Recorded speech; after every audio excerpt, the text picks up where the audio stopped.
বিশিষ্ট শিক্ষাবিদ গোলাপ বৰবৰাদেৱৰ মংগল আচৰণেৰে আৰম্ভ কৰা মঞ্জুলা কলাক্ষেত্ৰ উদ্যোগত পৰিয়ালবৰ্গৰ সহযোগত আয়োজিত এই বৰ্ষৰ অনুষ্ঠানটোৰ সভাখনি পৰিচালনা কৰে ভিছভেদ অসমৰ অধ্যক্ষা তথা দেৰগাঁও সমষ্টিৰ প্ৰাক্তন বিধায়িকা সুশীলা হাজৰিকা বাইদেৱে। ডিজিটেল সক্ৰিয়তাবাদৰ যুগত মহিলা শীৰ্ষক বক্তৃতা প্ৰদান কৰে জাৰ্মানীত গৱেষণা কৰি থকা বিশিষ্ট লেখিকা ডক্টৰ তন্ময়ৰাণী নেওগে। প্ৰয়াত বন্দনা গীতি বৰাৰ স্বামী মানিক বৰাই আঁত ধৰা অনুষ্ঠানটোত বিশিষ্ট বিজ্ঞানী doctor Gobin Bora, doctor Pramod Neog, doctor Amulya Bora, জ্যেষ্ঠ সাংবাদিক ৰমেন শইকীয়া, মৃদুল হাজৰিকাকে আদি কৰি যোৰহাটৰ বৌদ্ধিক সমাজৰ ভালেকেইজন ব্যক্তি উপস্থিত থাকে।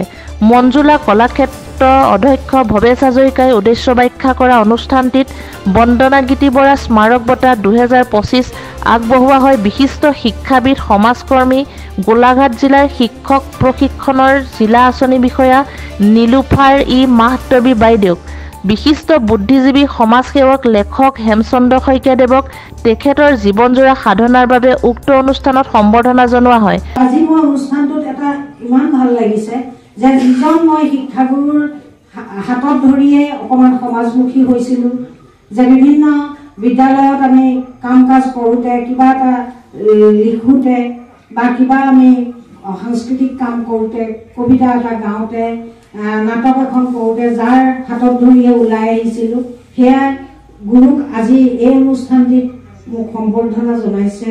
মই আচলতে নিমিত্ত এক নিমাখিত প্ৰাণী বুলিয়ে ধৰিছোঁ, কিন্তু ছাৰক দেখি আজি মই বহুত আৱেগিকো হৈ গৈছোঁ যে যিজন ছাৰৰ হাতত ধৰি ওলাই আহিছিলোঁ সেই ছাৰো আজি এই সমাজত উপস্থিত আছে। মোৰ শ্ৰদ্ধাৰ যোগেন দত্ত ছাৰ ধলাজান PM ধলাজান হাইস্কুলৰ শিক্ষক আছিলে। ছাৰ নামটো শুনিছে, সৰোজিনী নাইডু, সুচিতা কৃপালিনী, লাডা ৰাণী যোগচী ভাৰতৰ বিভিন্ন সময়ত তেনেধৰণৰ পিকেটিং কৰিছিলে। নীলুফাৰ মাহতবী শ্ৰদ্ধা ভালে লেখক জগতে সাংস্কৃতিক ঐতিহ্যৰ চহকী ঐতিহ্যমণ্ডিত বৰষুণীয়ালৈ আপোনাক স্বাগতম জনাবলৈ পাই আমি আজি অতিশয় গৌৰৱান্বিত। গুৰু হৰি ৰাম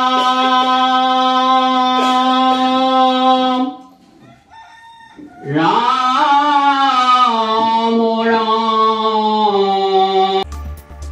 যোৰহাটৰ পৰা সুমিত দাসৰ ৰিপৰ্ট E24 লাইভ ব্ৰেকিং।